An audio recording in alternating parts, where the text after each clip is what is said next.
All right, you guys. So appreciate everybody hopping in the chat tonight. As you guys come in here, hopefully you guys will hit the like button, share the video, and subscribe to the channel. I'm here tonight with a very special guest. I told you guys earlier today about this guest, and let me know if you guys can hear me in the comments. Let me get a microphone check real quick in the comment. You guys press one if you guys can hear us. Say something, Lauren, so we can make sure your mic is Hi. here. Thanks for having me. Yeah, can y'all hear? Let me know in the comments, because sometimes StreamYard has okay, they can hear us. Okay, I appreciate it. So I'm here with the lovely Miss Lauren Conlin from Pop Crime TV, and she has a very great YouTube channel here as well that I'm gonna actually drop a link for you guys to subscribe to her channel. She is actually in the courtroom, you guys. Now I am going to let her, because man, just looking at the things that she covers, celebrity crime stories, true crime related interviews, the reporting has been featured on Fox News, Core TV. We saw her on News Nation. I did a video about that on this channel. Also, Crime Stories with Nancy Grace. And so she's in the courtroom. And so I want you to introduce yourself to everybody and let everybody know, a little bit about yourself. Yes, thank you so much. And you know what's crazy is that my daughter's teacher actually listens to your podcast or watches you and showed me Right. the other day. I was like, oh my gosh, that's so funny. So thank you to Carl. But no, thank you for having me. You did a great job. I'm a podcaster, a reporter, a freelance reporter. I have my channel, Pop Crime TV. Also, popcrime.tv is where you can see a lot of the articles that I put up and just links to all of my work. I focus on celebrity crime, but I also do, small town crime stories, missing people. And then because it's so dark, I do like to sprinkle in some celebrity interviews because I started off as an entertainment reporter, and I'm based in Manhattan in New York City. So I really pride myself on the networking I've been able to do and the contacts I've been able to make because I didn't start off doing this. I started doing this in 2019, I guess. So it's kind of like just fake it till you make it. Not that I made it, but I do fake it. So I've seen you on big time shows. I've seen you on the big time news stations. I've seen you on the big time shows. And like I said, you're in the courtroom. That's something a lot of people are not. And so, you have a firsthand experience that many of us don't. And so that's special because, a lot of people, the federal trials aren't televised. And I think, let me ask you about that first. How do you feel about that the federal trials are not televised? It's so annoying. I feel like the public has a right to know everything pretty much. And unless minors are involved, I completely understand that. We don't want anything, we don't want anything to do with that. But I do feel like it should be televised, especially a trial like this one. However, it's tough when it comes to victims who are or survivors that are using pseudonyms. So it's a slippery slope, but we're all adults. I mean, I don't know. I'm bummed because and also like, this, we can't take our phones in the courtroom. So my notebook is like, it's insane. It's totally insane. And it's tough because you miss a lot of things. And other reporters, sometimes we're like, wait, did you hear that? Did you hear that? And we heard different stuff. So it's hard. What were some of the things? Let's talk about before this case even started, before this trial even started. Yeah. What got you into this actual case? Oh my gosh. Well, was it the intrigue or what? I was a fan of Diddy, and actually I went to college in the city in New York City, and my girlfriend worked at Calvin Klein, which shared an office with Sean John, and he was Puff back then. He probably asked my friend out probably a couple times. She gave him her phone number. We used to listen to because he actually, it's such like Diddy shit, like Diddy fashion. He asked her manager when he saw her, she like worked the front desk. We were like 20 years old. So she was like working the front desk, whatever. And he asked her manager to send her up to his showroom. So her manager's Diddy been out here doing work, huh? Oh, yes. This was, I want to say 2004, maybe. So she goes up to his showroom and, she talks to him. She said he was really polite. He asked for her number and she gave it to him, but she kind of knew she didn't want to go out with him because she felt the kind of like the aura he was giving off. Like, I want to, you know what I mean? Type of thing. And she's like, whatever. So me and my other girlfriend, the terrible friends we are, really pressured her. We're like, you have to go out with him. We have to go to these parties. Like, we were like crazy. And ultimately she said yes. And then the night of, he was going to pick her up and she canceled. And guys, I swear to you, this is a true story. You can call my friend right now. It just sounds crazy. It sounds like a God thing because she canceled. So the night of. That's crazy. Isn't So it listen, weird?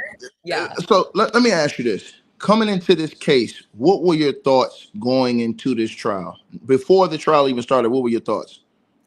My thoughts were that he is a vile human based on Cassie's lawsuit. And I read a lot of lawsuits, and I think something that should be said in general is that you can pretty much put whatever you want in a civil lawsuit.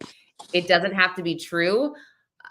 Once you file it and you're the other party, their lawyer or whatever, they prove that it's actually not true, that's when you can get in trouble. And that's when you can be sued for defamation. So I think that that's something to keep in mind when you read some of these lawsuits, and it sucks. It's like, you want to believe everybody, but Cassie's for me was the one that was like, whoa. But I've already been hearing some, even today, I heard some, I guess, things that didn't make sense to me in Cassie's testimony and also what I saw on the lawsuit. And I can get into that later. But for me, I have been thinking like, okay, this 2024 raid by Homeland Security, on his homes, that they've got stuff on those drives, on those laptops, whatever they have, they've got something good, or else we wouldn't be here.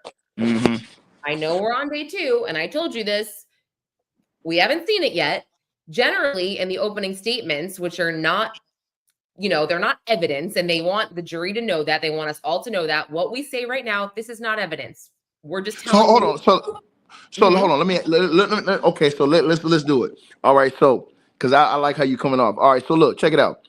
So the atmosphere around the court when you first got there on the first day, what was the atmosphere? It's the craziest thing I've ever seen. I have never seen more press in my entire life, wrapped around the building, barricades, people going crazy outside. I took a video this morning. I didn't put it up. I should put it up. This guy just losing his mind. There's some fans, like one guy was wearing, I think it was Diddy's friend. It said "Free Puff." That was on the first day or two. But I had a line sitter wait in line for me the first day at 3:30 a.m. and I was still 80 back. It was totally crazy. Hold on, that's to get in. Hold on, so that's to get in the courthouse. Yes, and so what's going? Yep. So if you're in line early, you can get in the courthouse. I mean, well, okay. So here's what I've realized: the courtroom itself, that's tough to get into. The actual room, you have to be there very early. You have to be there, let's say 7 or so. They have 5 overflow rooms, which are near the courtroom. And it's where you get a feed of what's going on in court. And you can actually hear and see better in those 5 overflow rooms. So they're pretty great as well. And you have a little more room to kind of like talk to people and, but yeah, it's wild. And then you go into federal court, they take all of your electronics, like even if you have an Apple Watch, they take my AirPods, they take everything. They give you a chip, and anytime you want your stuff, you have to go get it at like almost like a coat check. And then you walk outside because at lunch, I got to do some live hits and stuff. And I have to go all the way back inside. So hold on. So how many people are actually in the actual courtroom? So you say it's a courtroom and it's an overflow room?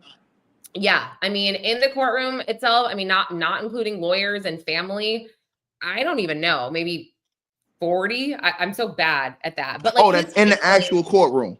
Yeah. Like his family is taking up almost 2 rows. But the overflow rooms are full. They Now are. you're seeing, hold on, but you're seeing everything from the overflow rooms. You guys are seeing like, Yes, you're seeing pretty much everything except for, I would say, juror reactions, which it's a bummer because like that's some of my favorite stuff to watch is juror reactions because I know how I feel. But it's, it is what it is. I mean, I did see some of the jury makeup, and they're very diverse, which I think, I don't know if you saw this on the first day, but the defense was like, whoa, whoa, whoa, 7 out of the prosecution's 9 strikes were Black people. And they're like, what the hell? That's not cool. And so the prosecution had to get up and actually explain why they struck these 7 Black people. And normally they wouldn't have to do that. You're not required to explain why you strike people, but they did. And when they explained, it made sense. I mean, they said something like this one guy told them that he would lose 30% of his income if he was on the jury through that right. 8 weeks, but he wasn't concerned.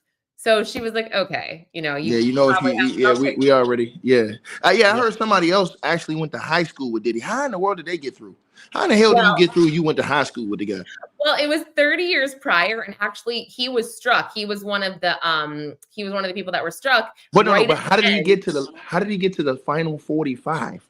Well, because he said, it doesn't matter. He was ahead of me by 30 years. And then ultimately what it came down to is that the prosecution thought he would have something called unconscious bias, which also makes sense.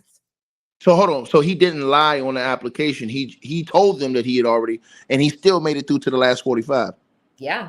Yep. So let me ask you this. What did you hear about the jurors who were stricken private? We almost got like 2,000 people in the chat live right now. So everybody, y'all salute Lauren.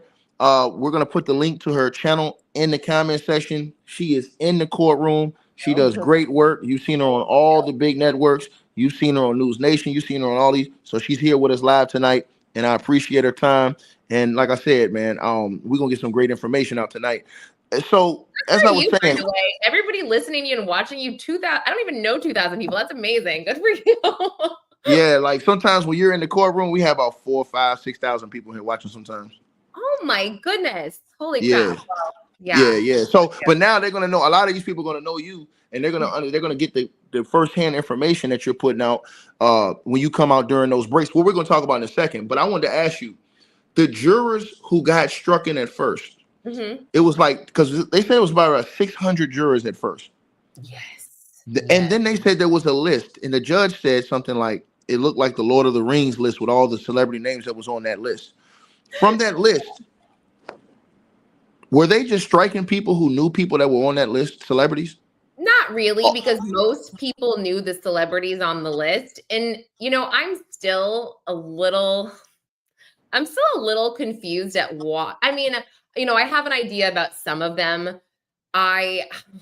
It's a little strange. A lot of people were familiar with the list. And additionally, a lot of people were familiar with the video. But did that get them? Hold on. So was it more the list, or was it the video that was getting those initial jurors struck in? No, it wasn't. It really wasn't either of those two things. It was the reaction. So let's say you knew who Kid Cudi was. Maybe the follow-up question would be, do you think wealthy people or celebrities get away with things that other people don't, like us? And if their answer was yes, wealthy people can buy their way out of stuff, then they'd be like, see ya. And then additionally, if they saw the Cassie video, and that actually happened with a few jurors. And then with the Cassie video, somebody said, well, can you still be fair and impartial after seeing this video? And they said, well, no, I think that he's obviously guilty of domestic violence. And they struck him, but even though it's true, but yeah. So it would just be the follow-up questions to those. And now, there was a lot. Go ahead. You said there were a lot of what? There was a lot of jurors who were struck for different reasons. I mean, one woman said that she fainted when she heard the term BJ, but the actual term, she fainted prior to obviously, being in court. And they were like, okay, you're going to have to go because, guys, it is graphic in there. So she would not have lasted. And we're going to talk about that because they got crazy today. We're going to get into that in a few minutes because I already know, because you told me when I talked to you earlier, you told me, I said, oh man, because you told me stuff that I didn't even know. Like, we hearing stuff, but when you came out and said that to me, I was like, what? When I went and looked what you said, I was like, nah, ain't no way. But look, so the atmosphere is crazy. So I saw that guys like Lil Rod who have lawsuits against Diddy are at the courthouse. Did you see my picture with him? No, no, yeah, I saw. Hold on, I saw you. So what's up with him? What's up with Lil Rod? They're out there. Are these people that are? Is he going to be? Is he subpoenaed, or is he just out there just watching, or do we? Nobody knows. Generally, you can't really watch, I would say, in court if you're a witness, generally speaking. But he was there with his attorney. And it's interesting because, the media headlines get all twisted. And I don't know if you saw the other day, but in Lil Rod's civil lawsuit, there's the recent headline was something like, well, they didn't serve Cuba Gooding Jr. and Justin Combs. So now, they don't have to go to court, or they don't have to be at this one hearing. And his lawyer was right behind me, and he's like, that is so not true. He didn't say this. I'm paraphrasing, just so everyone knows. So you talked to Little Rod or to his attorney Tyrone Blackburn? Both. So you asked them about the lawsuit situation with Cuba Gooding Jr. and okay, and what was their answer to that? So, and I also wanted to get him on camera, but because Judge Subramanian made this ruling that the civil attorneys can't be yapping about this, he didn't want to get in trouble, which I understand. So we're talking about the lawsuit and about how the media said, he didn't serve Cuba Gooding Jr. and Justin Combs, so like they're out for now. And he was like, no. He was like, we tried to serve both of them. We didn't get into what happened with Justin, but essentially he said that Cuba Gooding Jr. is just really good at avoiding process servers. And again, he didn't say that. I'm saying that because that's what I interpreted. Like Cuba Gooding Jr. is like pretty much probably gets served like every other day. And I love him, by the way. Great actor. He gets served like every other day. So he's like a professional process server dodger. He's like of lawsuits. I mean, yeah. So right. I thought that was interesting. Wow, that is crazy information. Okay, so look, Tyrone Blackburn and Lil Rod, are they thinking about filing against them, or they're just gonna let it go? No. It can happen at some point. I don't know how that works because like they did scurry off. It was kind of weird. They were like behind me in line, and I was just thinking to myself, don't you guys have some kind of special privilege? And then they did. So they kind of ran off. So we didn't get that far, but it's not. He made it clear it's not over. I mean, they are still a part. They are still named in this lawsuit. So it's definitely it's just going to be extended just a bit. Okay. So now I want to ask you this. So I want to ask you about, well, let's start with a little bit of yesterday. Okay. So we can rewind just a little bit. Yesterday, day one, you go in, they get the jurors right. They bring the jurors in, and then the judge brings in the first witness. And that is a sex worker, if I'm not mistaken. No, that was the security guard. Oh, security guard. That's right. The security guard. I'm sorry. The security guard, who's now currently a police officer, right? Yes, he's with the LAPD. He worked for a company called Securitas, who did high-end security, clearly at the Intercontinental. And he was a fine witness. I didn't think he was super strong. The video, I guess. Why not? Not that he wasn't super strong. It was just, so I have to say, I really can appreciate a good cross-examination. And one of Diddy's attorneys, Brian Steele, if you watch the YSL trial, he was Jeffrey Williams' attorney, and he almost went to jail for him, literally almost went to jail for him, was happy to do so. And he's really good. So essentially the security guard, he had to write up an incident report after being called up to the 6th floor where there was a woman in distress. Right. And he said when he walked into the hallway, he saw Cassie like with a hood hiding, and he saw Sean Combs with a devilish stare. Those were his words, devilish stare. And he said, he walked him into the room, explained hotel policy, like, you guys got to pay for this. And then when he walked into the room, Cassie was getting her stuff and she pretty much ran off. He saw a third male in the room sitting on the bed, which we now know to be a pull-out couch, who was fully clothed. And he said Diddy offered him a stack of money he said about this big, maybe. He doesn't Mm-hmm. know the exact words that Diddy used, but he said something along the lines of, here's some money for you to be quiet. He was like, get out of here. Like, no, thanks. And he had to write up this incident report. So he says, like, he runs out to chase Cassie to see if she's okay Right. before he writes up this report. And he notices that she has a purple eye. And then he talks about how the driver, he's saying, are you sure you don't want me to call the police? And the driver pulls up and he's like, no, dude, she said no. And so all fine. He makes sense. It's fine. But then when Brian Steele comes up, you really can appreciate what he's doing. He's reading the incident report and he's like, so you said Sean Combs had a devilish stare. Why is that not in here? He's like, well, Right.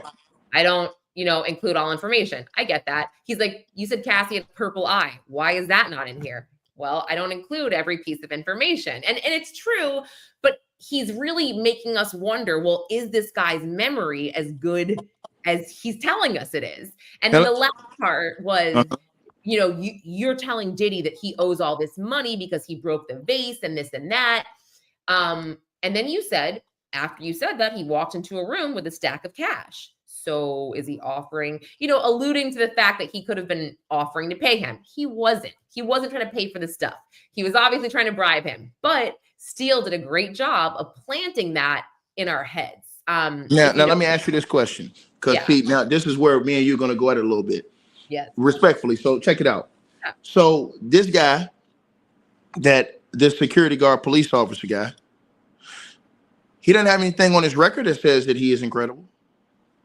Because don't you think that Brian Steele and them would have brought that up? Don't you think that Brian Steele and that Diddy's legal team, if this guy had anything that was questionable on his record as a police officer or as a security guard, don't you think they would have questioned about that or brought that up to the court yesterday? 100%. He, by all accounts, he's a credible guy. Great, credible guy.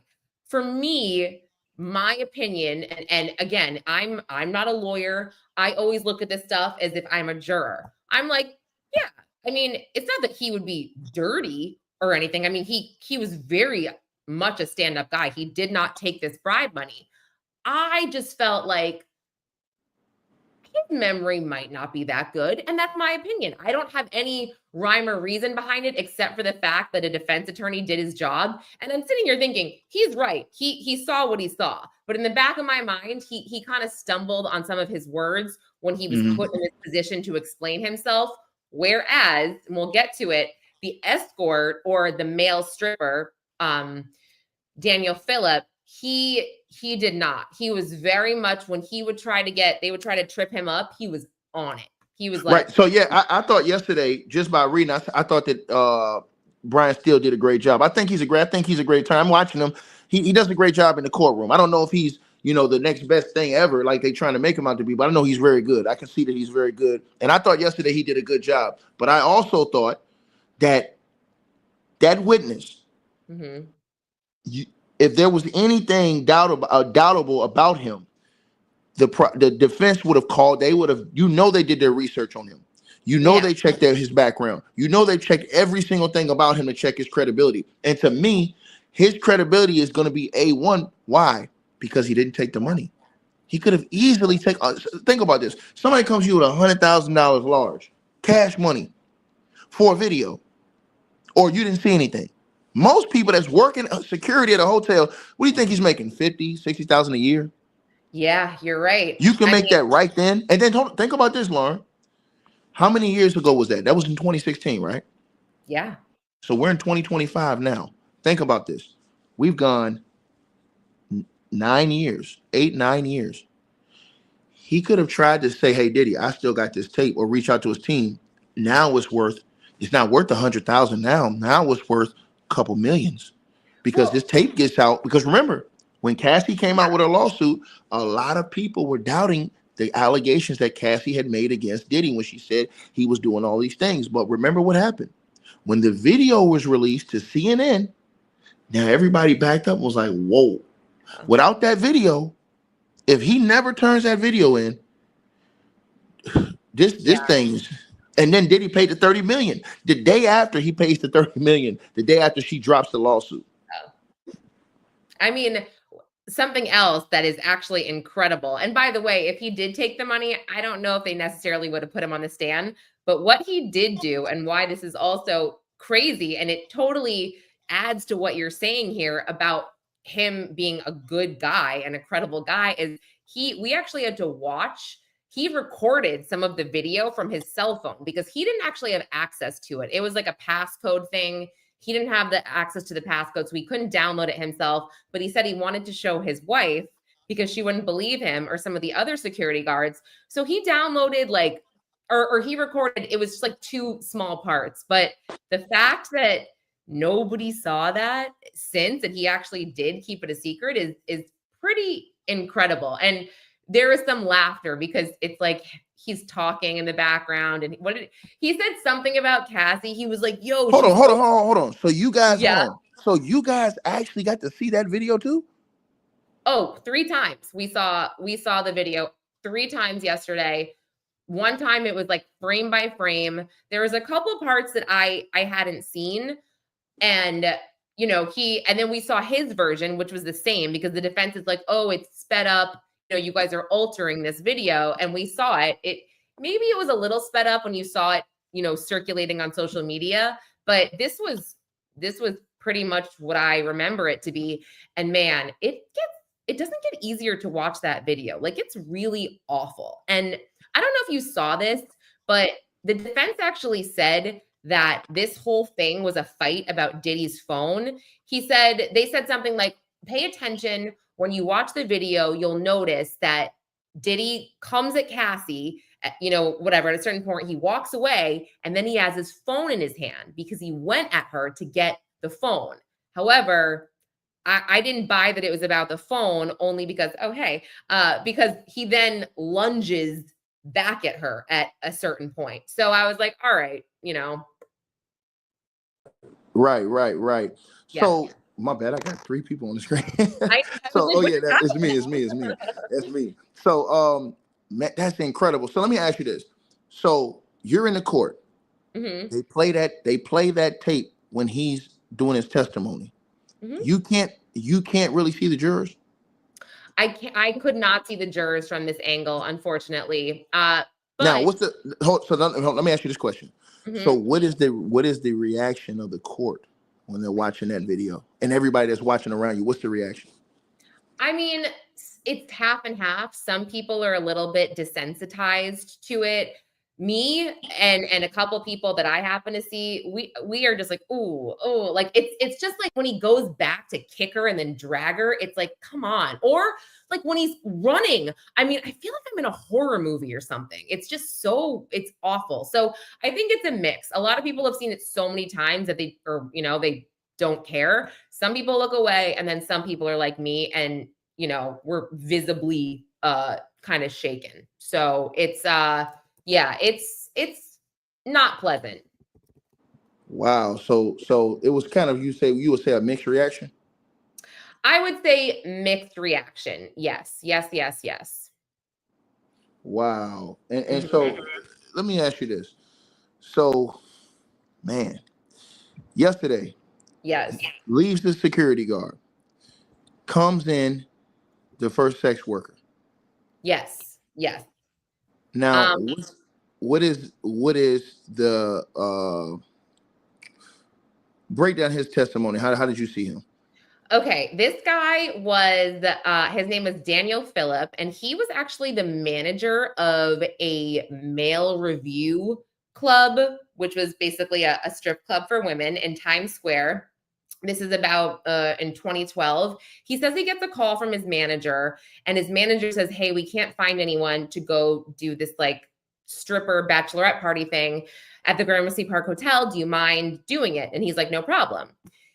And so he shows up at the Gramercy Park Hotel, and he sees Cassie. He didn't know who she was. She answers the door alone. She invites him in, and she's like, sorry, is it okay that it's just me? And by the way, this is my interpretation of his testimony, just so you guys know, based on my notes. No, you hold on. Listen. You're in the courtroom.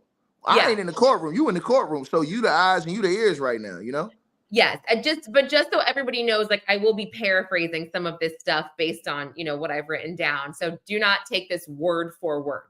Oh, and everybody, I'm with Lauren Conlin from I'm with Lauren Conlin. Conlin. It's a hard last name. I'm just kidding. No, because it has an N in front of it. It has the Conlin. You know what I'm saying? Yeah. I like it though. It's cool. It's cool. It's cool. Thank I'm you. with Lauren Conlin, and she's from Crime TV.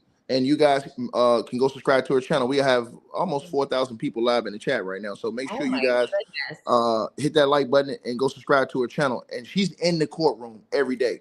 So this is the reason why I'm asking her, because we're going to get to the actual truth of the things that's going on, instead of just certain people who's not in the courtroom who just making statements. So the sex worker, how do you see him? Break that down. So so basically, this is how it started. He says, "Okay, no problem," and then Cassie says, "This is actually kind of funny." Cassie says, "No, do you mind that my husband's here? Don't worry, he's not gay. He's not going to touch you." And this guy's like, "Cool," because like I don't play like that. And then he said he spotted a man in the corner, and the man had a bandana like over his nose and like a white hat on, covering his face.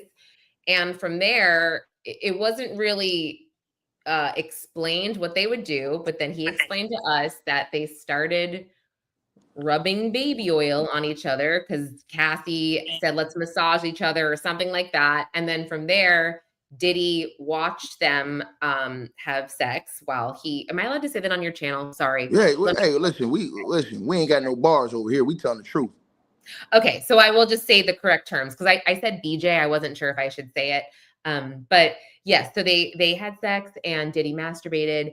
Then, and I forgot to say, he was supposed to get $200 for this quick bachelorette thing. When he arrived, he said Cassie handed him a couple $1,000s. And then she goes, I'll give you a tip when you leave. And then now stop right there. Stop right there. Yeah. So he when he arrives, you said he said that Cassie gives him a few thousand when he arrives. Yes, correct. So let me ask you this. Did they ask him, was he under the pretenses that they were going to have sex when he went over there, or he just thought he was going to dance? He just thought he was going to dance. He was like, whoop, yeah. But I mean, and we'll get into this, but so now this is what I want to ask you. Yeah. So now after he left, didn't he say they gave him more money? Like she gave him a lot or some more thousands of dollars? When they were finished, she gave him finished. Yep. Once he once he squeezed. Once he squeezed. Thank you. Yeah. Once he squeezed, I'm gonna tell the truth. I'm not hiding behind nothing. Once he squeezed, listen, he got some more money. I'll say it. I just feel like I've been in a porno all day, you guys. Like in court, I feel like I've been. It's insane. So yes, once he came, he got paid a couple $1,000s more, and he leaves. Oh, but Cassie says, would it be okay if maybe we called you again sometime, whatever, gets his number. And he says, no problem. He leaves. And he says, like, it was a few minutes later, Cassie texted him and asked for a dick pic. And he gave it to her. And then once he gave it to her, she goes, can you come back over? And so he does. And then now, hold on. Let me stop you right there. So that first time, because me and you, we talked about something, and you said something, and I'm gonna show you something. Diddy has 5 counts right now. It was 3, and first it was 3, then they added on 2, right? Okay, so the 3 he was charged with was racketeering conspiracy, right? Which they claimed in the racketeering that he used beatings, arson, bribery, kidnapping. We saw the kidnapping on the videotape because he stopped Cassie from leaving the hotel. We saw the beatings because we saw him beating on Cassie in the hotel video. We heard about the coercion because the sex worker said that Diddy was telling him what to do. He was basically directing them on what to do, right? Yeah. Now, also, there was a prostitution charge. That is illegal. Transportation to engage. No. Right. So so Cassie said that they were being brought in. They were being transported, right? In solicitation of prostitution. I can explain that because I think we got to that today a little bit. When I made a video earlier today, and we're skipping around, and I think that's fine to skip around because this is important, I think. And let me just go back. So when they added the charges, it wasn't any new charges. They doubled up the transportation to engage in prostitution, and then they doubled up the sex trafficking. So the transportation to engage in prostitution, I had always been a little confused about, and I had been confused about the prosecution's foundation here. But today, what we heard from Cassie towards the end of the day, she named out 6 escorts. Right, hold on. Now we're gonna get to. I don't want you to fast. We're gonna get to that just now. So, but I wanted to show you from the first day. So this guy, he basically admitted to prostitution because you said he took the money after they had the sexual acts. Yeah. So that's prostitution. That's solicitation of prostitution. Definitely. Now in the courtroom, you're in the courtroom. You said he said. Did he say that Cassie was controlling it, or did he say that Diddy was controlling it? So for this first session, and they called them sessions a lot, Diddy was masturbating. But from there, every other encounter, Diddy was directing them. So he said that Diddy was telling them what to do, this, that, and the third. Yes. Now, the guy yesterday, the first guy, was he the same guy who spoke about beatings with Cassie? The escort, you mean? Yeah, the male sex worker. Yeah. Now, what did he say about that? He witnessed more than one beating. He said the first, I think it was maybe the first, he and Cassie had sex, and then Combs, did his thing. And then Cassie went to her computer chair to like do something, and he was sitting on the couch, and Diddy went into his bedroom, and Diddy said something like, "Babe, come here." And Cassie's like, "1 second, I'm just doing something on my computer," or like one of something was open that was personal. And then all of a sudden, Daniel Phillip, the escort, was sitting there on the bed or the couch, and he saw a liquor bottle fly past him and literally right past Cassie, smash against the wall. And then Diddy came out, dragged Cassie by her hair. Hold on, this is in the room. Yeah. Kicking and screaming. And she's saying, I'm sorry. Brings her into the bedroom, and he hears her say sorry, and he hears slapping noises. And he admits it. They're this is on the same, hold on. So let me get this right. This is on the same day that we saw the video on the CNN? Yeah. So Cassie actually was getting beat in the hotel room before she even came out. No. Sorry. I'm talking about the escort from yesterday, the one that gave the testimony. Right. So hold on. That wasn't the same day. That was a different day. Sorry. I thought you meant the same day as, no, that was not March of 2016. This was back in 2013, this beating. So back in 2013, he's beating her in the room, slapping her around. And then he says that Diddy throws a bottle that goes past her face. A glass bottle? A liquor bottle. So, yeah, glass. And he said it explodes when it hits the wall? Yeah, shatter. And then he said Diddy did what? He dragged Cassie by her hair to the bedroom, and she's screaming, saying sorry. She's crying. And then the escort, Daniel Phillip, testified that he heard her say sorry and some slapping noises. And then they came out, and Daniel Phillip said that Diddy said, okay, can you guys like go get back to it, essentially. And Daniel Phillip was like, he could not get it up. And that was the start of his ED with Diddy and Cassie. Now, I think people have to understand this trial is going to be, now you said, you heard some new crazy news today that the judge says if by the date of what, the 4th of July? Yeah. So this trial could go a long time. I can't. Right. So listen, I think that people should understand we're at the beginning. Everybody wants to see evidence. You got to understand, Rome wasn't built in one day.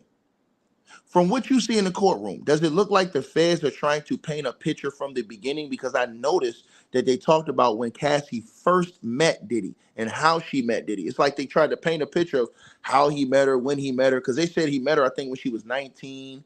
Yeah. And so how did you see that? How did you see, like, were they trying to paint a picture? Are they trying to like create an illustration from like a timeline from the beginning, or how do you see it? Yeah, I mean, if people follow trials, they'll understand that usually the state or the prosecution, or in this case, the government, they're really slow. The foundations are usually a little bit boring, but it gives you an idea of who the person is.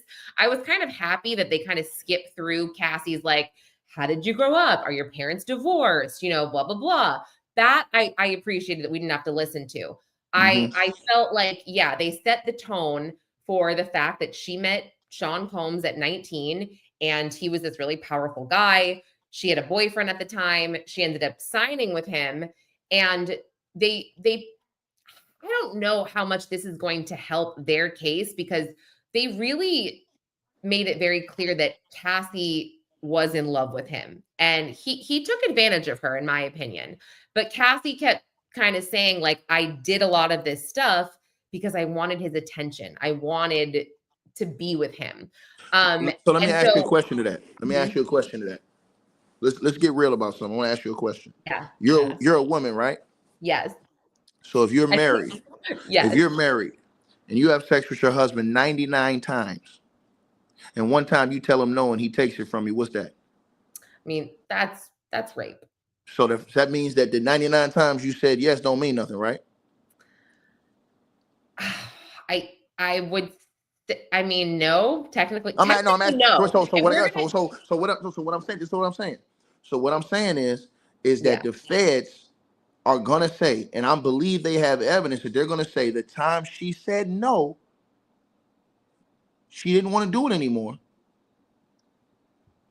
You forced her, because you can see how they're showing how he beat her up, because think about this. I'm gonna ask you a question. How many women stay in abusive relationships in the country? A lot. It's For complicated. years. You know? How many girls are watching this video right now that's probably getting beat up by their boyfriend or somebody, and they're afraid to tell their father? I hope not. Afraid to tell their brother. Because they know the reaction. They know what the reaction is going to be. They don't want their brother to go do something crazy, their father to go do something crazy. So they keep it to themselves. They deal with it. And then sometimes it goes from fear to anger, and you start to fight back. This is what I think happened with Cassie in that situation. But this is what I want to ask you. Yesterday in the courtroom, when the sex worker was saying all of these things, Diddy's kids were in there? No. Oh, yeah. So Diddy's daughter. There was rumors about that. That's what I want to ask you. No, there they was walked rumors out. that his Diddy's kids ran up daughters out of there. Now tell us what happened with that. Tell us what happened with No, that. When did his kids? His daughters walked out in the middle of his testimony. No. Hold on. I want to stop you. So they walked out before the sex worker started talking, or during his? During. So they heard some of this stuff. Yeah, and I mean, it's like I said, I don't know them, and I'm like, his mom's gonna hear, like, this is crazy. Like, this is. So hold on. So they heard. Hold on. So I got to get this right from you. So his daughters are listening to the sex worker talk, and then they get up with somebody, or they get up and leave by themselves. The two daughters. I can't recall exactly if it was just two of them or three of them. But I know it was definitely his teenage, or are they teenagers? The daughter's on the young side. Yeah, I think they just graduated high school. Yeah, I mean, there's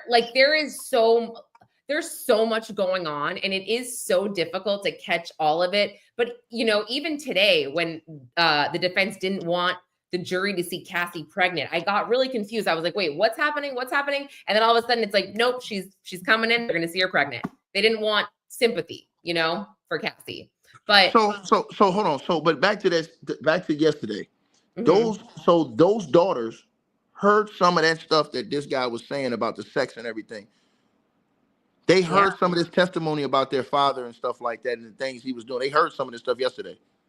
Yeah. And I mean, they previously watched a video, you know what I mean? 3 different times. Hold on. Their daughter watched the video 3 different times in the courtroom? Well, yeah, the security guard was before him. So as far as I saw, they were in the courtroom for that. So, I mean, and think about this. They sat through opening statements where they heard the most vile things about Cassie choking on the urine of an escort because Diddy told this escort to piss. Hold on, we gonna get to that. Hold on. So you're hold on. So when you guys see that, do you notice that his daughters are in there at that time? Why they were still in there? Are you thinking that in your mind, like they still in here? I kind of was. It's funny. I guess I wasn't thinking about his daughters, even though I should have. I think about his mom a lot because I have so many mixed feelings about his mom, but that's me and my problem, to be honest. Um, but yeah, it's tough. It's tough. That's crazy. John Hampton, you know your role and shut your mouth down in the comment section. We having a good conversation. I just wanted to ask her because I didn't want her to go forward without getting that part, because to me, they should have they should have asked them to leave. To me, I'm just going to, between me and you, I feel like the kids should not be able to see that type of stuff in the courtroom. How do you feel about that? Yeah, I mean, I personally, like, I wouldn't want to hear anything about that if it was my father or anyone that I loved, my brother. But I would hope that somebody sat down and had a conversation with them about what they are about to hear during this trial. I would think, but I don't know. I'm not part of their family, if that makes sense.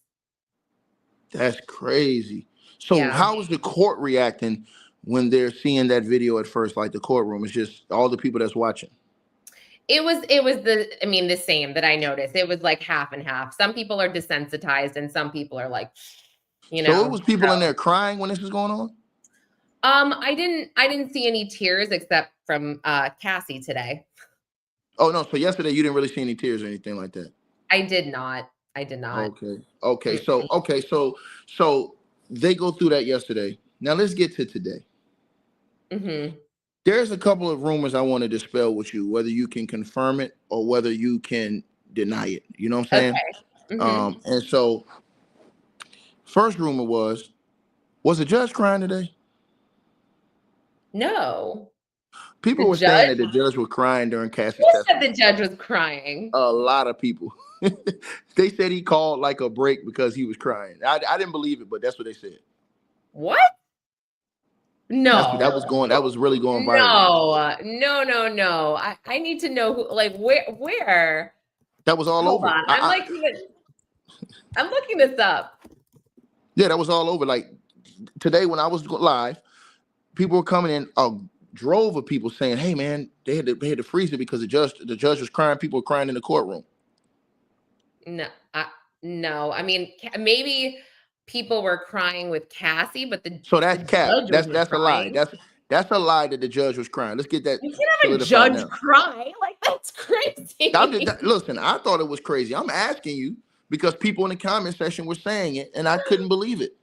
I mean, I do not think a judge would be a sitting judge if they cried out of emotion during a trial, but that's me. I didn't, no, I did not see any crying except for Cassie. Again, there could have been crying around me that I didn't notice, but Cassie had a tough time on the stand. So today, were there people crying while Cassie was doing her testifying around you, or testimony, or no?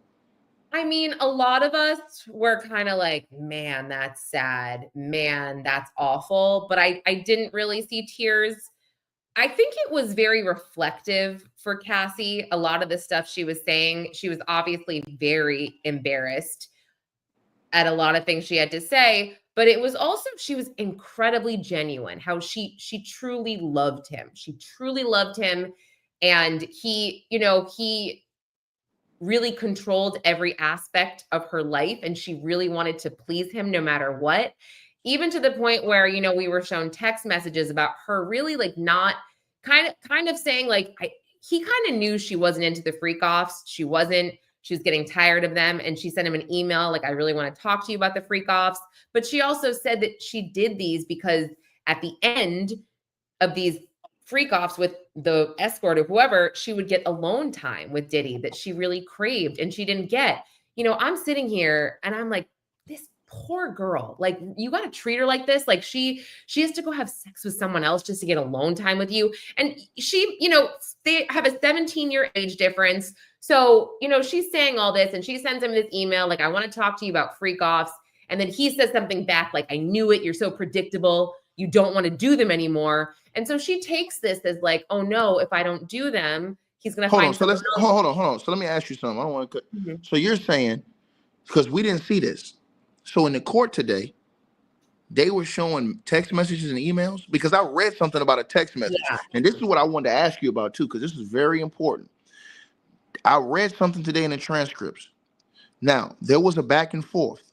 It was about this text message, right?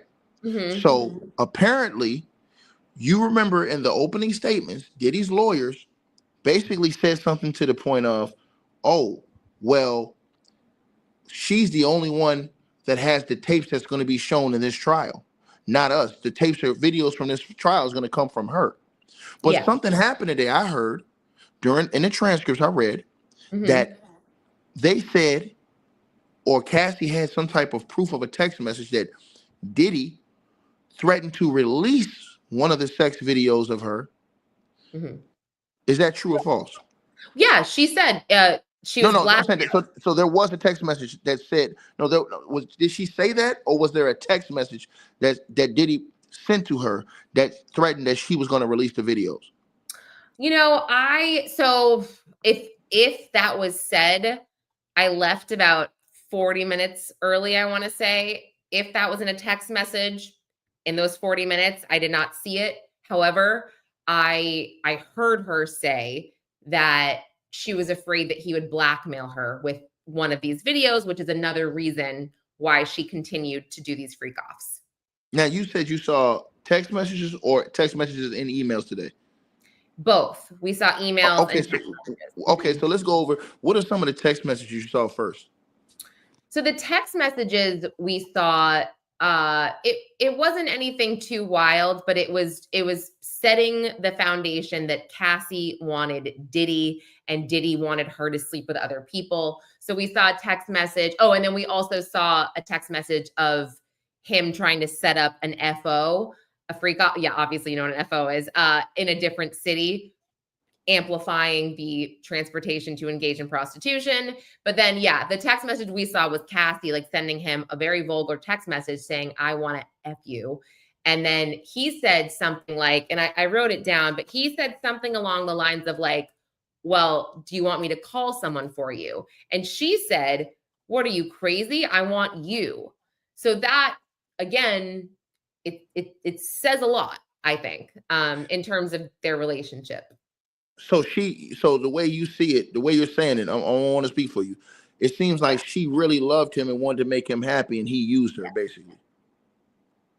Because they Yeah. started. Listen to what they said today. I want to ask you about this. They said that when he met her, she said that she signed a 10 album deal, Yeah. and she had in 2006. In Mhm. late 2006, that was the only album she dropped. But she Yeah. said, if I'm not mistaken, she had hundreds of songs. But Yes. Diddy had her spending more time doing freak offs than focus on her music. Is that true or false? How was that said? Well, she said, yes, she said that he controlled every aspect. And she thought that was part of, his control and not letting her release this music. And then at one point, she said that she was trying to work on these songs. And the only thing she did at this point in her life was try to work on songs, do these freak offs, and then recover from freak offs, because the freak offs, she testified, and this makes me like so sick and so sad, but she said they lasted from like 1 to 4 days. I mean, my vagina hurts. I'm sorry to be gross, you guys, but like I was just sitting there and I was like, Hmm. 4 days. And guess what? Guess what? She said he would not let her sleep. 4 days she would be up. So let me ask you a question. Because a Mhm. lot of people are going in and attacking Cassie, saying she wanted it, this, that, and the third. Hmm. They're saying, oh, she wanted it. I'm seeing people saying that, like, because we heard about the urine today and everything like that. But I do want to say this to you. I want to ask you a question, because you're a woman. Mhm. I don't know how old you are right now, but you seem like you're close to 30, or you're in 30s, early 30s, maybe late 20s. No, I'm 40. Hey, I'll tell you. you look way younger. So let me say this. Let me say this I to you. love All right. you.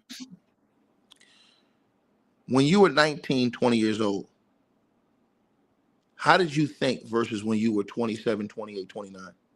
Yeah.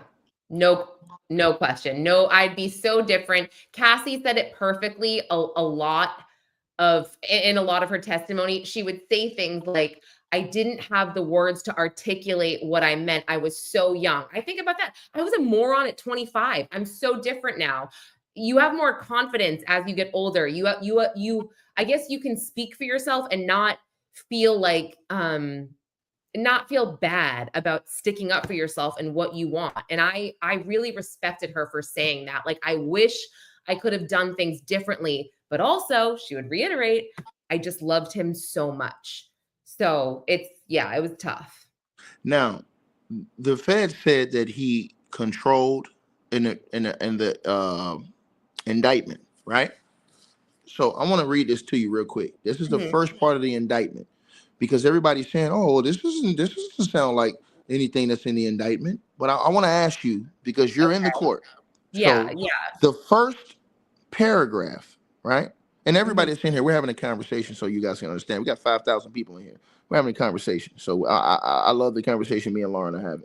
Because I told her we already said but you guys don't even know. We already said we was gonna go at each other. She said, "I like that we come at it." We already said that before we came on the screen. We was gonna go at each other about some of these things. So we cool. It says right here, count 1, racketeering conspiracy. The grand jury charges, and this is on page 1 of the indictment. And it says for decades, Sean Combs, the defendant, abused, threatened, and coerced women and others around him to fulfill his sexual desires, protect his reputation, and conceal his conduct. Let's start right there with the first sentence. Is what the grand jury charging under racketeering. Have you heard any of that in the first 2 days of court?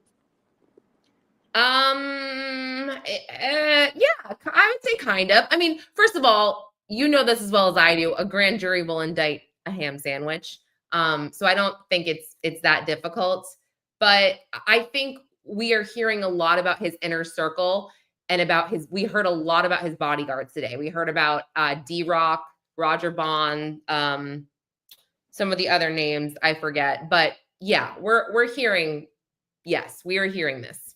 So I think we have to. I think without a doubt, they said the defendant abused. We saw Cassie getting beat on tape. Well, that's without a doubt. That's proven. Totally. Threatened. Yeah. Have you seen anything where you seen any threats right now and messages or anything yet? Have you seen as of the first 2 days? Have you seen any threats yet? Not that particularly, but the fact that Diddy took a picture of the escort's license when he decided to show his face during the freak-offs. The escort, Daniel Phillips, said he felt threatened. He also testified that he didn't go to the police after he saw Diddy whoop Cassie's ass, because he's like, he actually said the words, "I felt like I could lose my life." Yeah, now see, that's the second or third person that said that. I'll be sure that went on the news. I don't know if you saw the interview, and he said, "Look, I tried to call the police, but he said the police was working for them." So people were saying, "Oh, why don't you go to the police? Why don't she just leave?" The way she stated it, and I heard this today, and maybe you can elaborate on this. She said something like, whenever she would go somewhere or leave, he'd send security or the assistant KK to find him. How was that? 100%. Break that down for me. Yes. So he always had somebody looking for her. She mentioned Christina Coram. Is that how you say it? Coram? Yeah. She or one of the security guards. Anytime Cassie wouldn't pick up the phone, they would all start incessantly calling her. If she didn't answer, they would go look for her until she was found, which, that's pretty terrifying. I mean, Cassie, she said that a lot, that she was scared a lot. Okay. And also, let me ask you this question. She name dropped a few people today. Now, some of the people she name dropped was James Cruz, who I saw in the paperwork that he is going to be testifying on the behalf of Cassie and the prosecution in this case. So he's flipped on Diddy, right? Yeah. You're testifying for the government, right? No. So I want to ask you. So Lauren, I want to ask you a question. I want to ask you a question because people are saying, "How are you going to?" So James Cruz was the former president of Bad Boy Records until 2018. Yeah. When everybody says, well, it's a one-man RICO, it seems like everybody flipped. I know. I mean, look, this could be the start of something. I mean, let's remember that before the trial started, they offered him some unknown plea deal that he didn't take. Who knows if they said, give us these names and we'll give you 10 years or what? Who knows? Whatever. We don't know. I feel like sometimes it starts here and then the chips start to fall, which, is why Epstein got axed. So, you know what I mean? But like, this is different. Right, but This see, but here's what I'm saying to you. Mhm. So the indictment says, literally in the racketeering, that Yeah. he used these employees at his business to enhance his empire and to do his dirty work, basically. So that would be guys like James Cruz, Christina Quorum, all these people that Cassie and these people were saying were helping his cause. Those security guards that were there at that time, that she said was always aiding and abetting him. I So mean, go ahead. quorum was mentioned in a lot of the civil suits as well. I can't recall exactly which one, but yeah, I think that they all had a hand in aiding and abetting some of his criminal activity. I mean, we heard in opening statements about this alleged kidnapping that he woke up and pretty much kidnapped his assistant to go and help him find with a security guard, help him find where Cassie was. He thought she was cheating. So he had his assistant take her to, this place and then that place. And it's scary. And I believe it. I mean, I really do, because I feel like from everything that we know about this guy, the last 2 decades, if anything is true besides the fact that he is a disgusting, vile guy that abuses women and assaults them, he also engages in criminal activity. We know that from the 1999 Club New York shooting. I mean, we know that from Cassie testified today about how they had finished a freak off. They were hanging out, and D-Rock came in and said, yo, Suge is at Mel's Diner. And Diddy immediately gets up, puts on all black, and gets all of his guns. And then he and D-Rock are out. And Cassie's crying, she says, and she's saying, be careful, be careful. And then she said they returned in 40 minutes. And that's all we heard about that for now. That's crazy. So yeah, I talked about it. So that opens up a whole different Pandora's box right there. Let me ask you a question. Do you think you know why she said that? Why she brought that specific incident up? Well, I think that, again, that just adds to his criminal activity, the fact that he had lots of guns. And clearly we know that during the raid, he had defaced AR-15s, which is illegal as it is. So, I mean, they're just, again, we talked like their foundation is being set. My whole thing, which I had told you, I'm at the point now where I don't exactly see a sex trafficking case, but it's day 2. So I'm going to chill my tits out. Okay. It's day 2. Maybe we'll see it with Jane, but with Cassie, I do feel like the defense can poke some really easy holes. What do you mean? You mean sex trafficking case with Cassie, or Yeah. with the male? Hold on, or with the male sex workers? Because it's not going to be with Cassie. Well, I'm thinking here, the male sex workers, I'm thinking they're engaging, in the transportation to engage in prostitution. The sex trafficking of the male, where I don't see that either so far. So, for example, let me give you an example. Mm-hmm.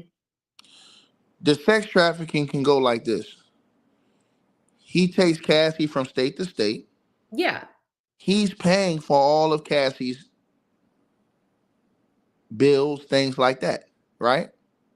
Yes. Because Cassie said that he was paying for everything until she could get enough money to pay her own rent. I remember reading that today in the transcripts. Yes. She said basically he was paying for everything for her, taking care of her whole lifestyle until she had enough money to where she could pay her own rent. I forget where she said she was paying her own rent at. She did have one house that she paid for that she was really proud of, that he wouldn't go barge in. So she was able to do that. And I hear what you're saying, totally. What I'm saying is, based on her testimony and certain things she said, that I just feel like the defense is going to have a super easy time poking holes. Tell me what you think. What things Well, you? I just think they're going to be like, well, Miss Ventura, you traveled with him willingly to Miami because you loved him, because you said you were jealous if he was going to be with another woman. So you would do these things even though you didn't want to. And yes, it is coercive and it's coercion, but, I'm not a lawyer. I feel like she's given them a lot to work with, a lot So, of but so I'm gonna ask you a question. So if he did go state to state with her, right? She loves him, and he flies in a sex worker. Is that sex trafficking? No, so flying in the escorts And paying them. would be transportation to engage in prostitution. This is how I see it. I think that we have to hear from some of these employees. Maybe he sent some of these employees, across state lines for sex. I don't think it's going to be necessarily with Cass. I could be wrong though. Look, I could be wrong. It's day two. All I'm saying is it's Okay, so let me read this to you. Mm-hmm. This is for everybody listening. This is the definition of sex trafficking. Sex trafficking laws criminalize the exploitation of a person for commercial sexual acts, particularly when induced by force, fraud, or coercion, or when the person is under 18. Regardless of whether force, fraud, or coercion is used, these laws encompass the recruitment, harboring, transportation, provision, obtaining, patronizing, or soliciting a person for these purposes. You know what that means?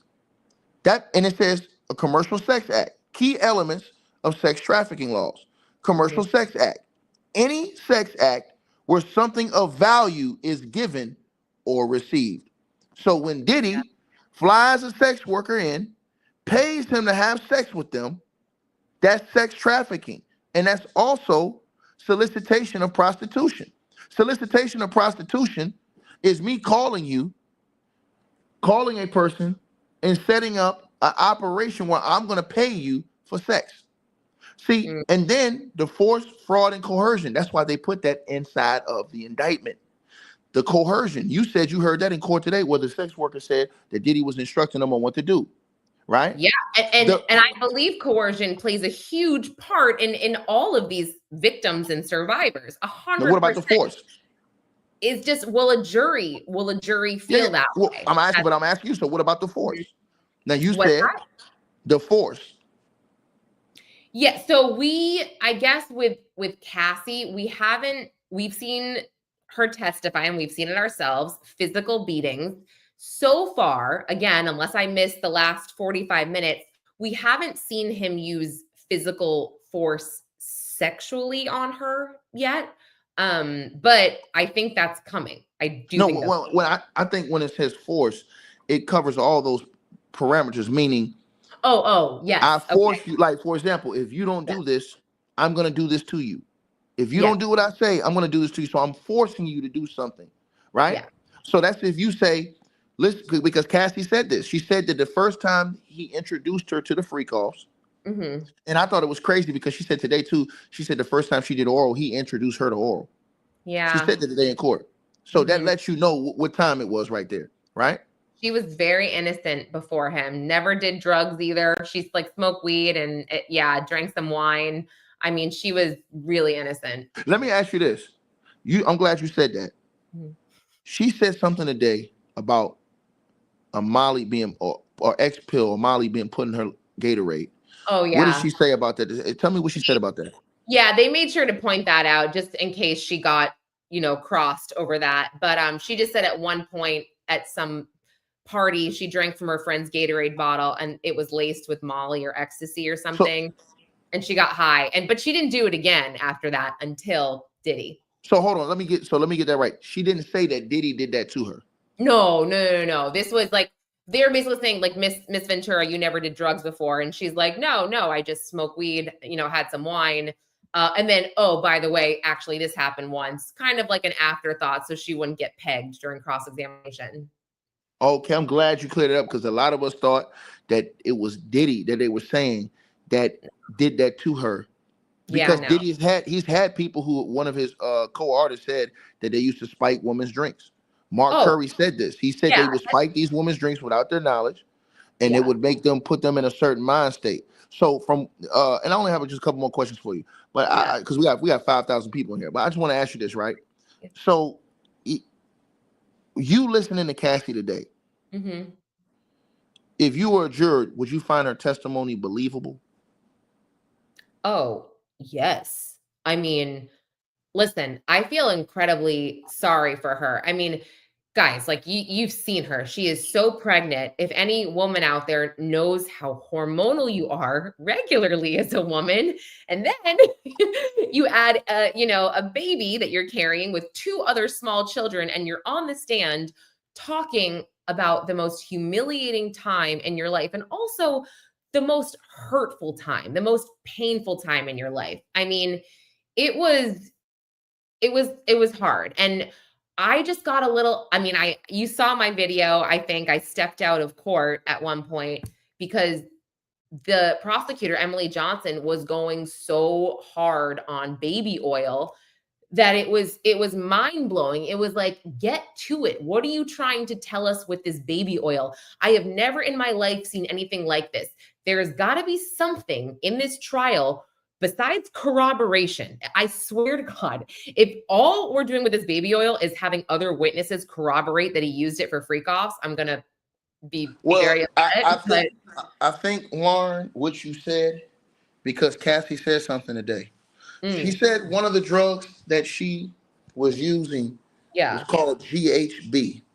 yes, yes, Now, there's rumors yes, that that drug can be mixed in baby oil type of substance. And if you look in some of the civil lawsuits, some people claim that when they were sprayed with this baby or this oil, that that substance kind of did something crazy to their body when it was sprayed on it. So you saying that, you made a great assessment, because I want you to tell them what you told me about, or what you said before about the baby oil. You said that he made her get in with all her clothes on. What did you say? yeah. Well, the other thing just before that, it's come up multiple times that when Diddy is directing Cassie with the escorts, that he would say more baby oil, more baby oil. They asked her, how much baby oil did he use for every freak off? And she would say 10 bottles. And she would say they were about this big. And then they asked her, oh, did you have any other, experience with baby oil? And we're like, what the hell? And that's when she says, well, we were at this hotel. I can't recall which city, but he had a blow up pool of baby oil and maybe another lube like Astroglide, and she had to get in it with all her clothes and all her shoes. And the prosecutor's like, did you want to do that? And she's like, no, I didn't want to do that. And that at that point, I believe that's when Tenny Garagos was like, objection, like can we move on from the baby oil? And then the judge, I lost it. He was like, all right, we need a sidebar. And that's when I was like, dude, they are actually having a sidebar about baby oil. I'm dead. Just someone pick me up off the ground. I mean, bury me right now. This is insane. And I just left and I had to make a video because I was like, this is nuts. Was there a crazy reaction to all the baby oil talk in the courtroom? Everybody was getting upset. Everybody was like, dude, like, or not like upset, but everyone's like, all right, like move on. It was almost comical, but it's not funny. Like, it's not freaking funny. So it was just like, what is, and you understand what I'm saying, right? Like, where it gets comical to a point, but you're like, this isn't funny. So, I mean, it's tough. I have to think that there would be some kind of drug charge here. If GHB was in the baby oil and the feds knew it, they would absolutely add a drug charge. There isn't. No, but it is. It is. It's in there. It's in the indictment. But I mean, That like he a used these separate one. drugs. No. If But I'm saying no. But he's- it's in the. They're saying in the indictment he used that to control. It says it in the indictment. So what could happen is, we don't know, but this is what I yeah. think. What I think could happen is that after her testimony, because they're going to start. To me, they're going to get her testimony, and then the evidence comes, where statements, doctors, if anything, doctor paper, any type of paperwork, whether it's tests, certain things. Remember, they said in the paperwork that they had different doctors and stuff that had, I guess, had tested different people for different substances and different things. So Mhm. I believe all that stuff is coming afterwards. I think that we got to slow walk this and see how this thing reacts. But this is what I really want to ask you. I got a couple, like 3 or 4 more things I just want to ask you, but I really want to ask you this. What was the reaction today when Cassie said that Diddy and another man from Craigslist urinated in her mouth? What was the reaction in that courtroom? I mean, I think we were all ready for it, if that makes sense, because we heard some previews. But it was just kind of like, and it was uncomfortable. And me personally, the prosecutor, she said, like, to Cass, I mean, I'll just tell you, Cassie said she choked on it. Cassie, and that's when everybody was like, oh no. And then the prosecutor was like, well, why? She said she choked on the escorts, and then she said Diddy did the same thing, peed on her as well. And by the way, this got brought up because she said that after she asked her how the rooms looked after the freak offs, and she said it was really bad, like very bad. He would also have like a lot of Glade, like 10 Glade candles in there as well, which was weird. And she listed some flavors and scents. And then she said that a lot of the linens would be soiled with urine, but also blood. And then she's like, why blood? And Cassie said that she had to do freak offs, or she was forced to do them on her period. And then they went into the urine. And so she talked about how, this happened. And she said, I choked on it. It was awful. And then, Sean did it to me as well. And the prosecutor's like, did you want them to? And she's like, no. And she's like, well, why didn't you ask them to stop? And she's like, well, I was on a lot of drugs and I'm laying on the ground basically on all these drugs. And I have 2 men hovering over me taking a piss. She didn't say that like that. That's me saying it. So she was just like, it was just like, why are you still talking about this? And I get it. I know the prosecutor's job. This is just me complaining. And, I understand how the law works. I was just like, all right, are we good? Can Cassie move on here?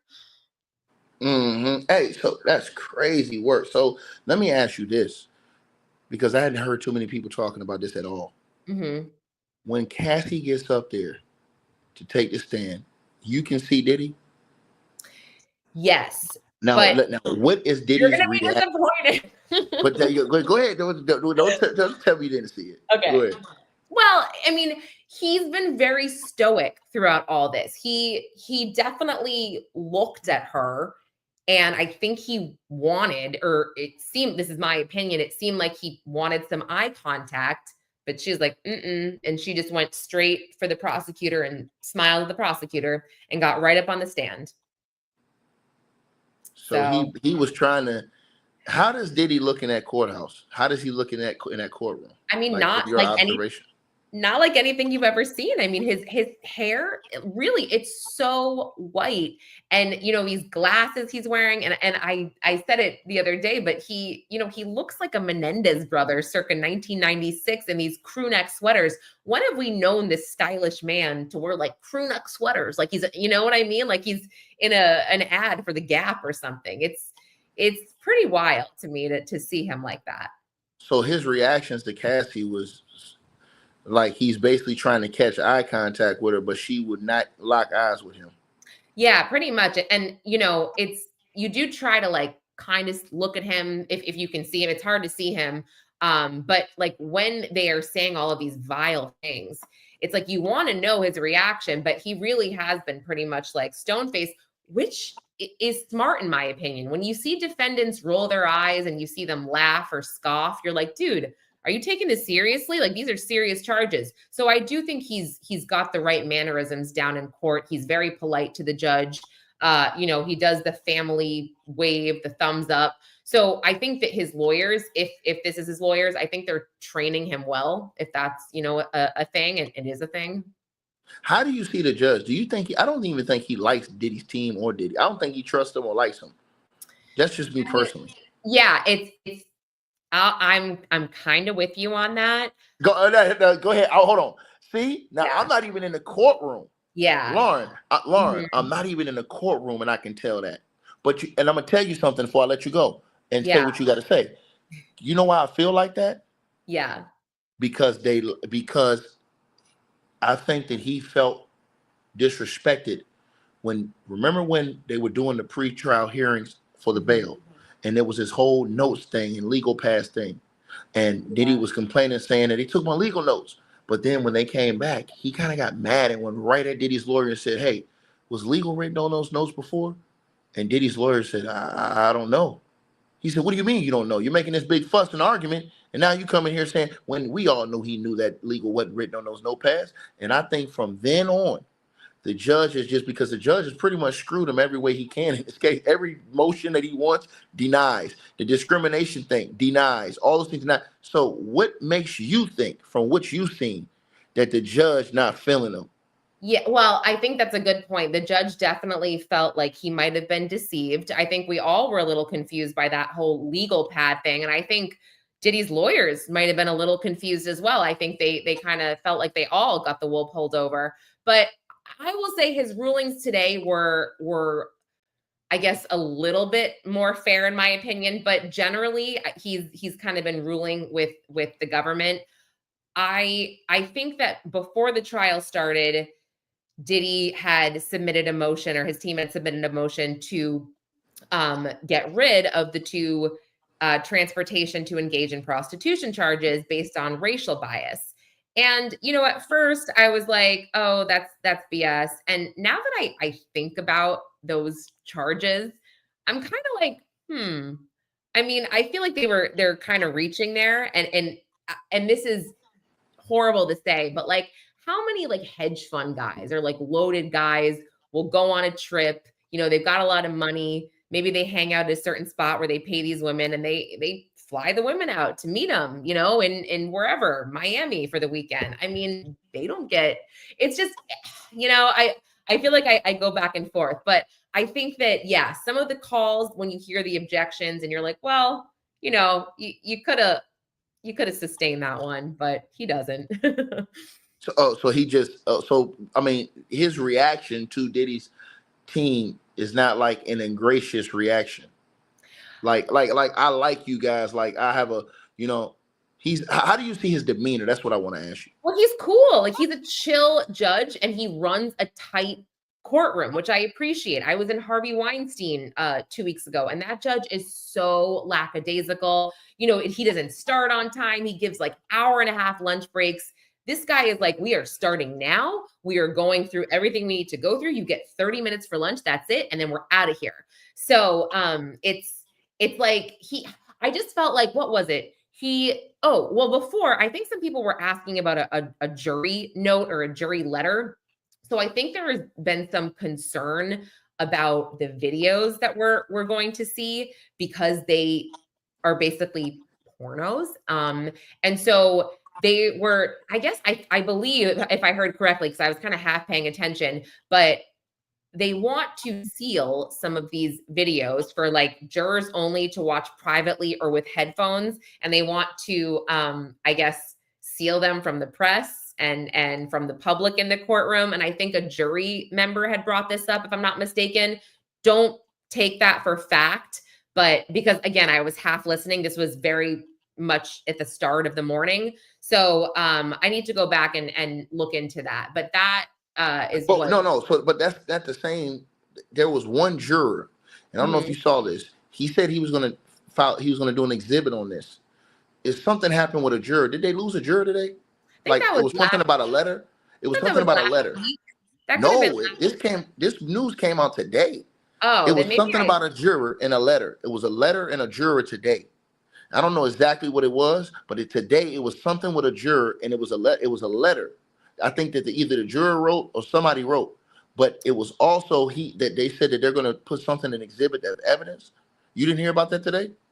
Let me see. No, I was talking about the videos that No, were I going. know what you're talking about. No, I know what you're Yeah, talking about. I'm asking you sealed. about. I'm asking you about something that everybody else was talking about as well, because that was in the transcript. Something about a juror today, and the So juror wrote a letter. yeah, I heard about the juror letter, but again, it came right either concurrently or like right before this discussion about the tapes. That's why I was like, oh, a jury member probably brought it up. But let me fact check that because I feel like yeah, The juror letter, I'm not really seeing anything. I really thought that was last week. No, that came up today. That was in the transcripts today as well. I know what you're talking about the last week, but it came Yeah. up today in the transcripts. What's And the date it says, today? This is gonna bother me. Oh my gosh, if I don't. hey, and while you're thinking about that, I want to ask you like 2 or 3 more things real quick. Yeah. Celebrities. So she dropped celebrity names today. Now we know she dropped Suge Knight's name. She Yes. dropped what's his name? Dallas Austin's name, if I'm not mistaken, the producer. Yep, she She did. dropped she talked about Kim Porter's name.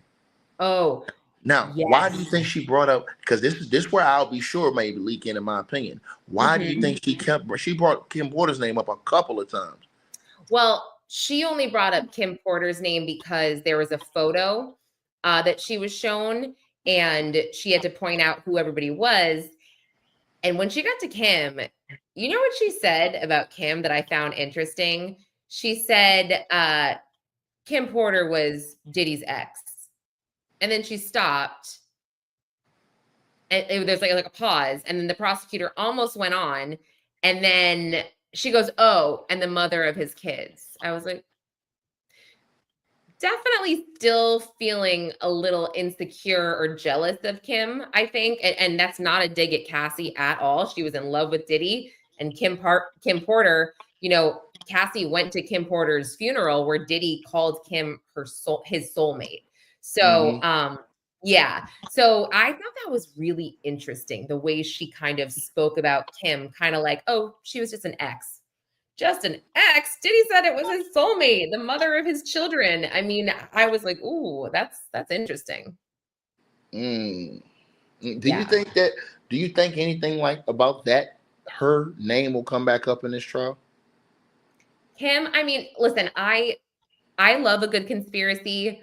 I had a pathologist on my channel where we went through Kim Porter's autopsy because, I wanted to know the truth. Did he do something? And truthfully, he didn't do anything. I think I'll be sure said. Now, see, now this is why I gotta stop you. This is where me and you, we're gonna get into a little bit right here. I'll be sure said she was in perfect health. And then they put up a picture of them together. He said they was at this event together. And it was true, they were at this event because they showed that picture. And I'll be sure says that he's at this event and he's pumping up Diddy like, yeah, what's up, man? And he says she's looking at him from the back saying, no, no, no, no, no, no, no. Well, maybe that's something different, but there's no poison that mimics pneumonia. There's no chemicals that can mimic pneumonia. What happens is, and I believe this is, what happened with Brittany Murphy as well, to a degree. I still have questions about Brittany Murphy, but it's the whole celebrity rich disease. You get these doctors that come to you when you really should be going to the hospital, getting certain treatments. These doctors are giving you quick fixes.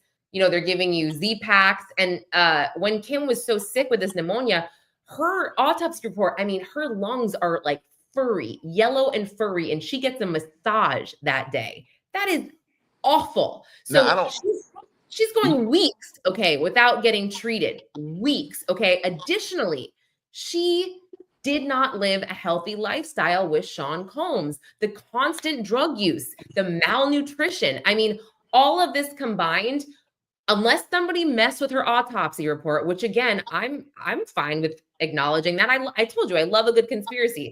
What I saw with this pathologist, it didn't make sense. So why do you think I'll be sure will be so certain then? Because I'll be sure said he said she was in great health. Because when they asked him this, they asked him that on the news. I know you saw the interview.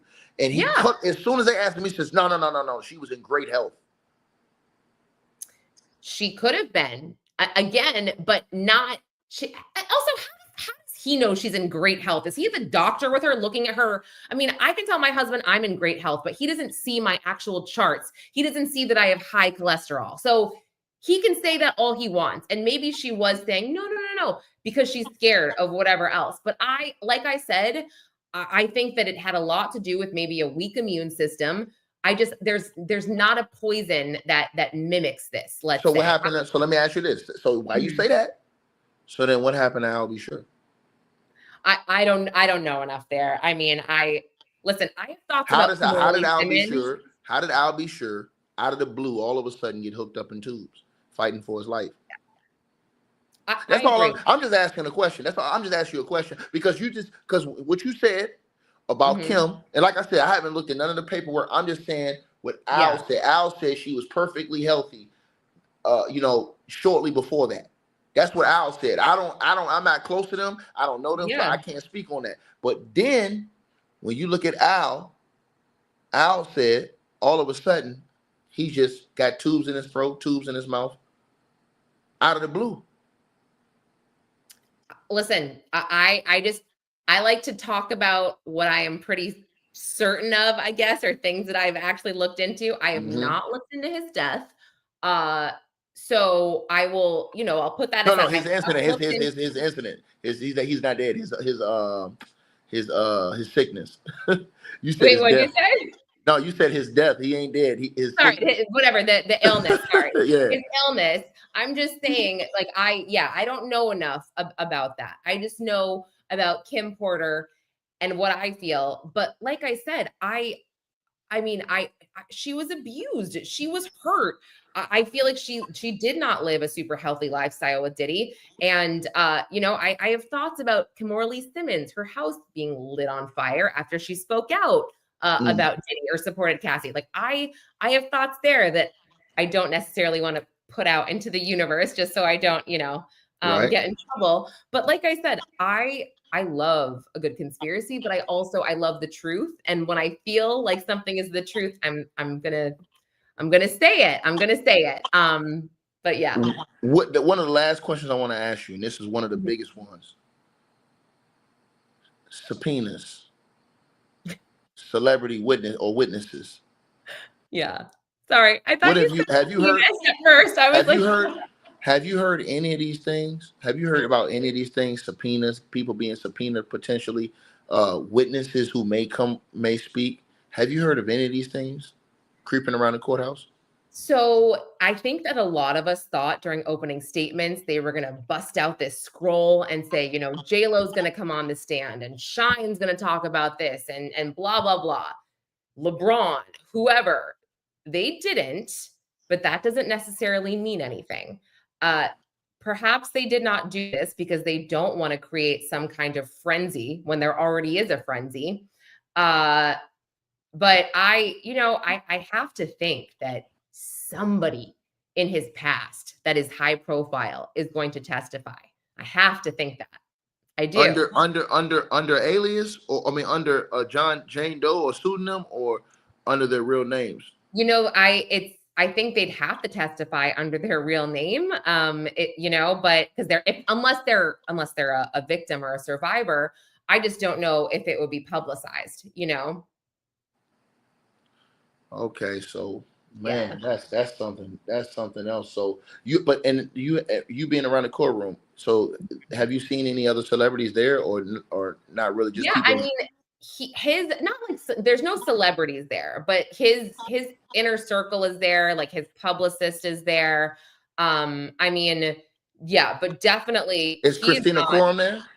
Did you see I Christina Corum there? I didn't see her. I wonder if she's on the witness list. Yeah, did you see Christina Corum, James Cruz, any of these people there?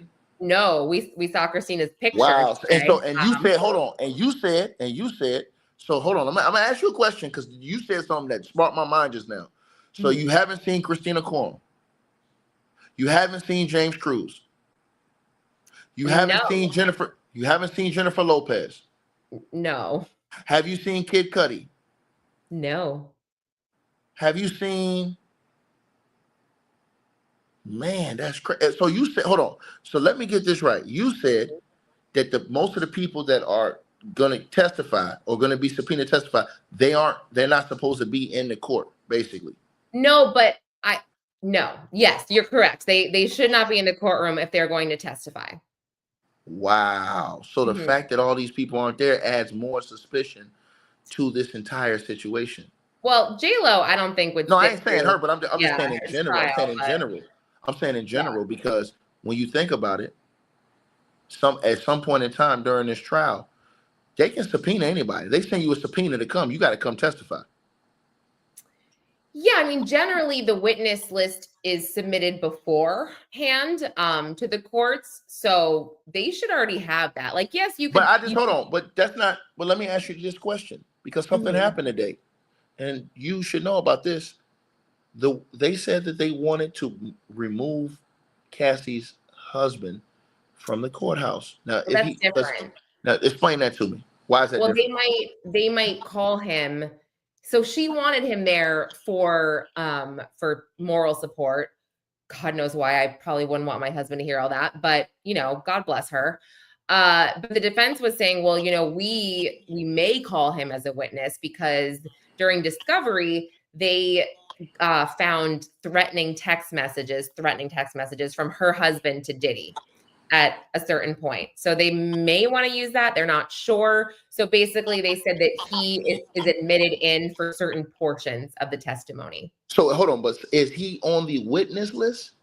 They said after getting this information, they are considering using him, but they're So not hold on. sure. So now, but now you just shook up the world because you just said that normally people were saying that you're supposed to have the witness list in before, but so now you're saying that they can update the witness list. No, I said that. Like if something comes in like discovery last minute, yeah, they could make updates, but generally he most likely what so they also do these things where they add a bajillion people to the witness list and they don't use all of them. So most likely he was already on that list and they just said, look, like we understand she wants him here. We're just not sure yet if we're going to call him, but he was probably already on it.